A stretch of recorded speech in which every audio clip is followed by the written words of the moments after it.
الله من قرأ الفاتحة.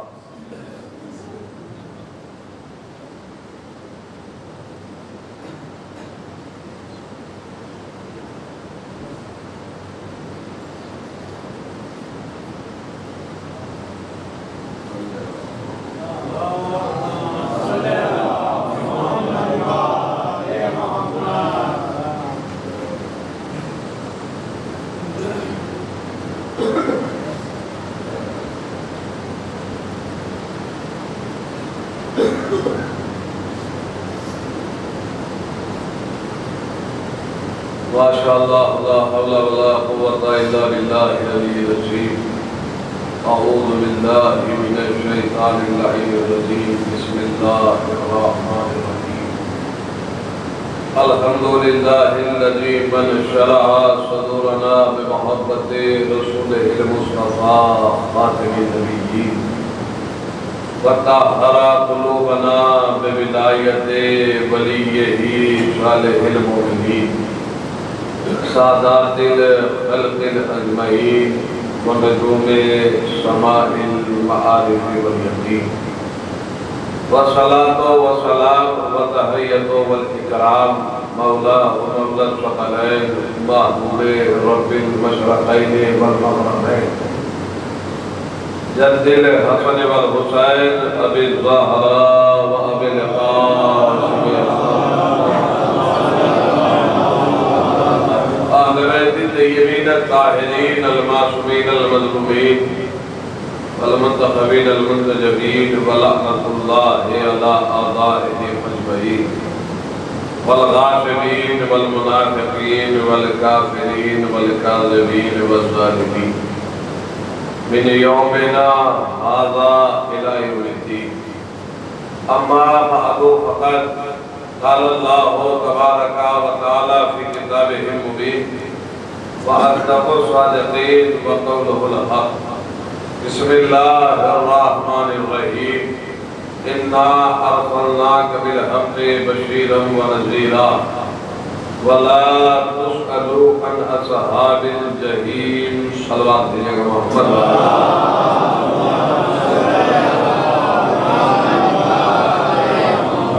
عزیزان محترم بزرگان ملت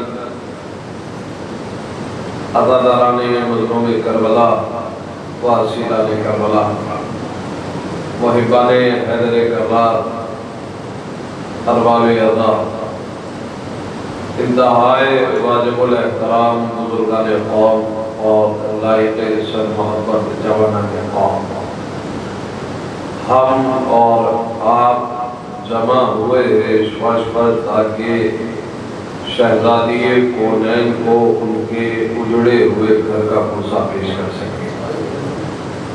ہم جستجو کرتے ہیں، کوشش کرتے ہیں، کاوش کرتے ہیں کہ حق فضائل آل محمد اور حق مصائب آل محمد ادا کر سکیں. یہ بھی ایک طرف حقیقت ہے کہ یہ زندگی بہت کم ہے اور حسین کا غم بہت بڑا ہے. پوری زندگی بھی اگر ہمیں امام حسین میں اشک برساتے رہے تو بھی حق حسین ابن علی ادا نہیں کیا جا سکتا. میں بہت زیادہ وقت تو نہیں لینا چاہوں گا اس لیے کہ دامن وقت میں گنجائش بھی نہیں ہے، لیکن محدود وقت میرے پاس ہے تو کوشش کروں گا ایک مختصر سے وقت میں خصوصاً جوانوں کے اذان عالیہ تک ان باتیں پہنچا سکتا. جس آیہ کریمہ کی تلاوت کا شرف حاصل ہوا، اللہ کے کائنات اس آیہ کریمہ میں اپنے حبیب کی، اپنے رسول کی، اور مزمل کی صفات اور کمالات کا اعلان کر رہا ہے کہ جسے ہم بھیج رہے ہیں اس کے صفات کیا ہے، اس کے کمالات کیا ہیں. ارشاد الہی ہے بسم اللہ الرحمن الرحیم. اگر میں آیت کا صحیح طریقے سے ترجمہ آپ کے اذان عالیہ تک پہنچا سکا تو یقیناً میری گفتگو، میری تقریر میرے ہی لیے آسان ہو جائے. ارشاد ہے بسم اللہ الرحمن الرحیم. انا ارسلناک، بے شک ہم نے آپ کو بھیجا ہے. میں آیت کے ایک لفظ پر توجہات کا طالب ہوں میں نے کہا اگر آیت کا ترجمہ آپ کے ذہن تک پہنچا سکا تو یہ گفتگو آسان ہو جائے گی۔ اِنَّا أَرْسَلْنَاكَ، میرے حبیب ہم نے آپ کو بھیجا۔ آیت کے پہلے ہی لفظ غور کیجیے، آیت کہہ رہی ہے کہ ہم نے آپ کو بھیجا ہے۔ بھیجا اسے جاتا ہے جسے پہلے بنا دیا گیا ہو۔ میرے ساتھ رہے، میں نے کہا اگر آیت کے لفظ میں پہنچا سکا تو اس کو آسان ہو جائے گی۔ بھیجا اسے جاتا ہے جو پہلے سے موجود ہو۔ اِنَّا أَرْسَلْنَاكَ، میرے حبیب ہم نے آپ کو بھیجا بِالْحَقِّ۔ یہ قرآن مجید سورہ بقرہ کی آیت ہے، اور ایسے ہی نہیں بھیجا بلکہ حق کے ساتھ بھیجا۔ آپ نے غور کیا؟ ایسے نہیں بھیجا بلکہ کس کے ساتھ بھیجا ہے؟ حق کے ساتھ بھیجا۔ تو قرآن تو واضح طور پر اعلان کر رہا ہے نا کہ جب نبی اس کائنات میں آئے تو حق کے ساتھ آئے ہیں۔ ایسا نہیں ہے کہ 40 سال کے بعد حق کے ساتھ ہوئے ہو۔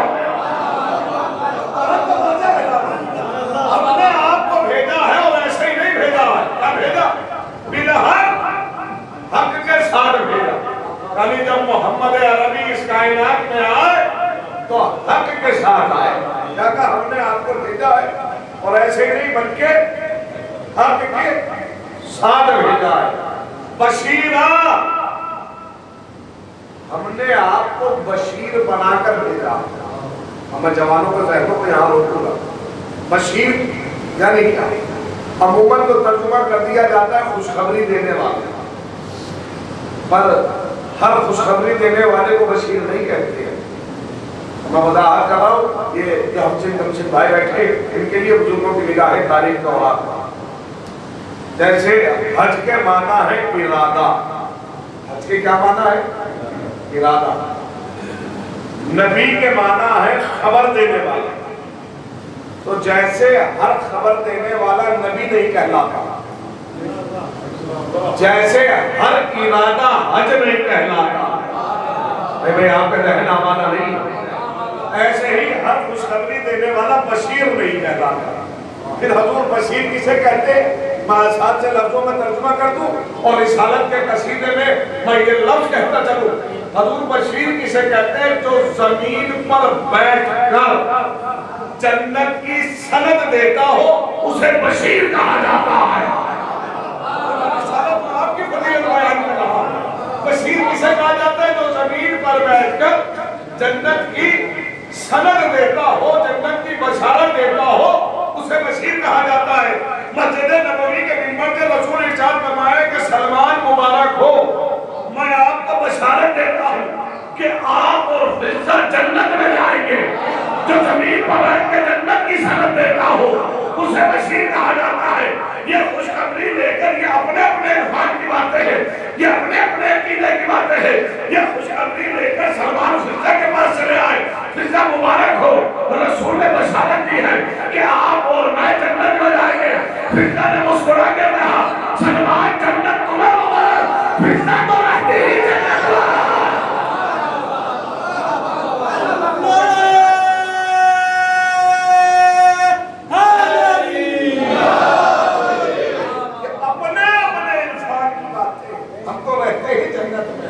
تو حضور بشیر کسے کہتے ہیں؟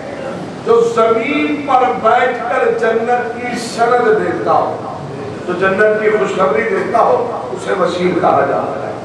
وَنَذِيرًا، اور ہم نے آپ کو ڈرانے والا بنایا۔ آیت کا مزاج پہچانی ہے، نبی ایک ہی، خوشخبری دینے والا بھی یہی ہے اور ڈرانے والا بھی یہی ہے۔ یعنی جنت کی سند دے کر آپ کو خوش بھی کر سکتا ہے، دوزخ کا عذاب دے کر آپ کو ڈرا بھی سکتا ہے۔ تو یہ کہا ہے بشیر۔ حبیب جب اس دنیا میں آئے تو حق کے ساتھ آئے، بشیر بن کر آئے اور نذیر بن کر آئے۔ مکے میں اسلام کا آغاز ہو رہا ہے۔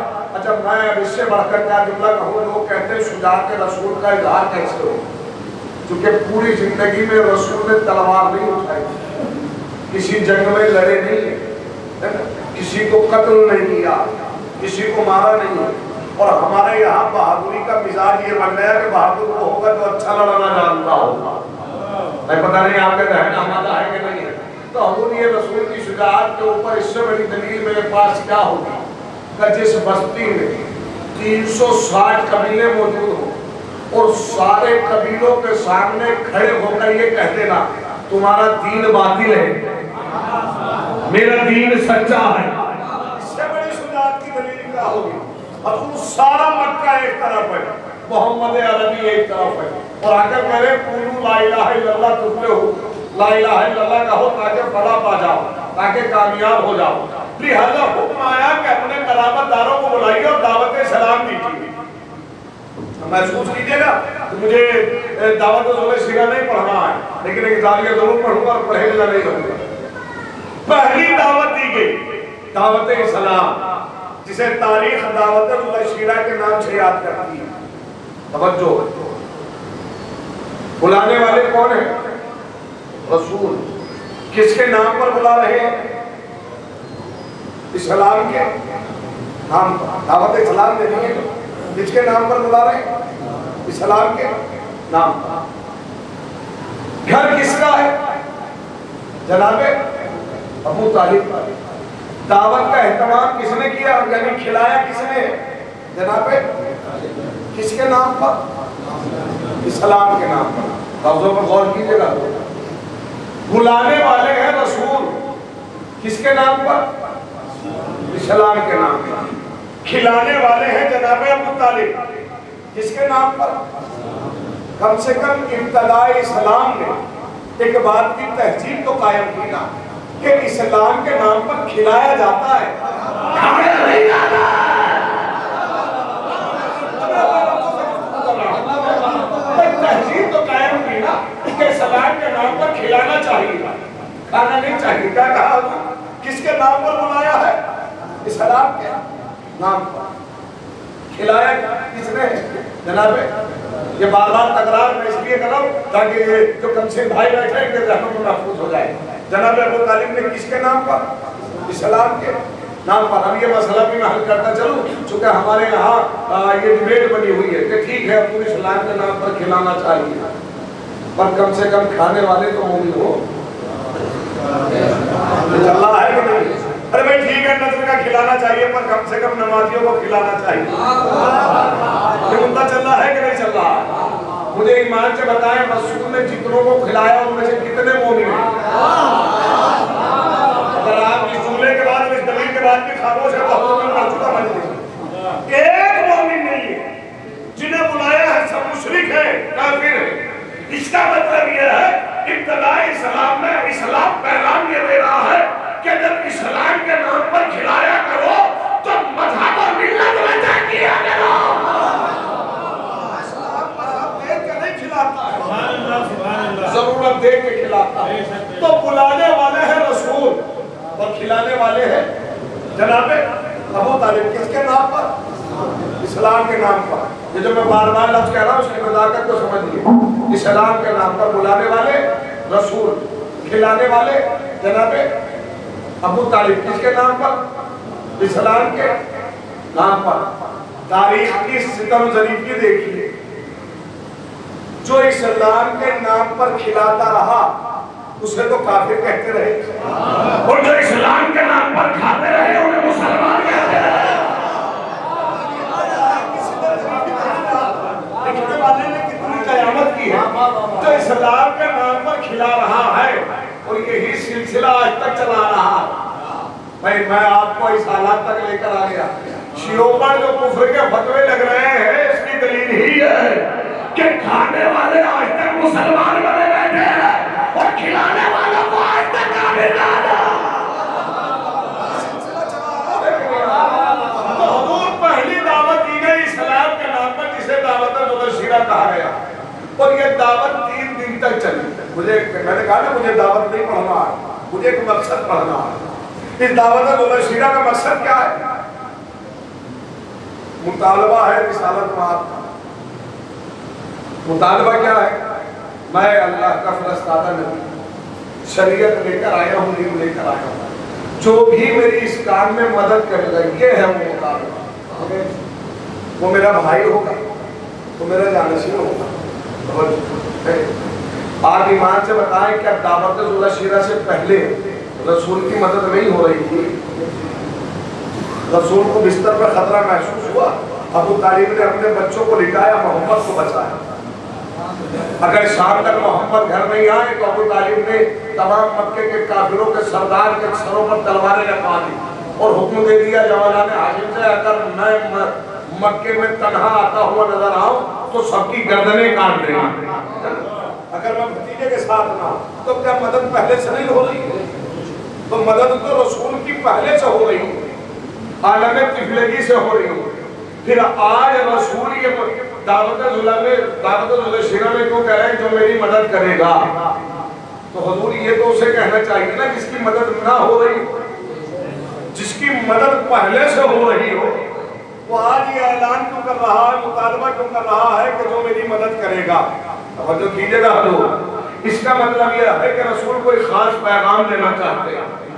وہ پیغام کیا ہے؟ اس لیے کہ دعوت ذوالشیرہ میں رسول اپنی رسالت کا اعلان کر رہے ہیں، تو رسالت کا اعلان کے بعد مدد کا مطالبے کا مطلب یہ ہے کہ میں محمد ہوں اللہ کا رسول، اور تنہا مکے کے لیے رسول نہیں ہوں، کل کائنات کے لیے رسول ہوں۔ مدد مانگ کے یہ بتا رہے ہیں کہ حضور پھر مددگار بھی ایسا ہو کہ جہاں تک محمد کی رسالت جاتی ہو وہاں تک مددگار کی مدد کی رسائی ہو۔ میں شاید بہت پہنچا سکوں آپ کے ذہنوں تک حضور، یعنی مدد اس لیے مانگ رہے ہیں تاکہ وضاحت ہو جائے کہ جہاں تک محمد کی رسالت جائے۔ اچھا یہ محمد کی رسالت جاتی کہاں تک ہے؟ میں ایک لفظ کہوں گا اور گزر جاؤں، کل کائنات کے لیے رحمت للعالمین، عالمین کے لیے رحمت ہے۔ دنیا کی کسی بھی لغت نے عالمین کا ترجمہ نہیں کیا، نہیں بتا سکی دنیا کی کوئی بھی کتاب کے عالمین کہاں تک ہے۔ کہ ٹیکنالوجی کے زمانے میں بھی چاند پر پیر رکھنے والے لوگ بھی ابھی تک یہ طے نہیں کر پائے کہ ہماری گلیکسی کتنی بڑی ہے، یہ عالمین کہاں تک ہے۔ توجہ کیجئے گا، کوئی نہیں بتا سکتا نا۔ ہاں قرآن مجید کی ایک آیت میں کچھ حدود معین کی ہے، وہ کیا ہے؟ الحمدللہ رب، تمام تعریف ہے اس عالمین، اس رب کے لیے جو عالمین کا، تمام تعریف ہے اس اللہ کے لیے جو عالمین کا رب ہے۔ تو کم سے کم جہاں تک خدا کی خدائی جاتی ہے وہاں تک محمد کی رسالت جاتی ہے۔ اور میں ساتھ رہے خدا کے واسطے، میں تو لہذا مددگار بھی ایسا ہو کہ جہاں تک محمد کی رسالت جائے، مددگار ایسا ہو کہ اس کی مدد کی رسائی وہاں تک ہو۔ اور ہم نے تاریخ میں علی کے سوا کسی کو ایسا نہیں دیکھا، ارے جہاں جبریل جیسے فرشتے نے ساتھ چھوڑ دیا ہو وہاں علی نے ہاتھ بڑھا دیا۔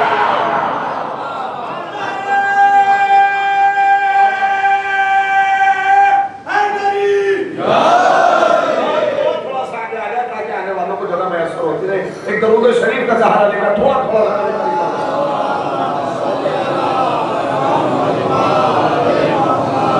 تو حضور کیا ہے؟ دعوت ذوالشیرہ میں ہے مدد کا مطالبہ۔ یہ تمام واقعے آپ کے ذہن میں ہیں، لیکن ایک سوال رکھنے جا رہا ہوں آپ کے ذہن میں۔ گھر کس کا ہے جناب؟ بیٹے کتنے ہیں جناب ابو طالب؟ 4۔ طالب، عقیل، جعفر اور خود امیر کائنات، 4 بیٹے ہیں۔ توجہ، بہت نازک مرحلے پر میں آپ کو لایا ہوں اور بڑے نازک مرحلے سے گزاروں گا، لیکن آپ کے ذہنوں کو روکوں گا۔ 4 بیٹے ہیں اور چاروں دعوت ذوالشیرہ میں موجود ہیں۔ طالب، عقیل، جعفر اور امیر کائنات، اور چاروں بیٹے ایسے ہیں جو اسلام پر مر مٹنے کے لیے تیار ہیں۔ چاروں ہیں، میں نے کہا ایک بہت نازک مرحلے سے گزارنا چاہتا ہوں۔ چاروں بیٹے ایسے ہیں جو رسالت پر مر مٹنے کے لیے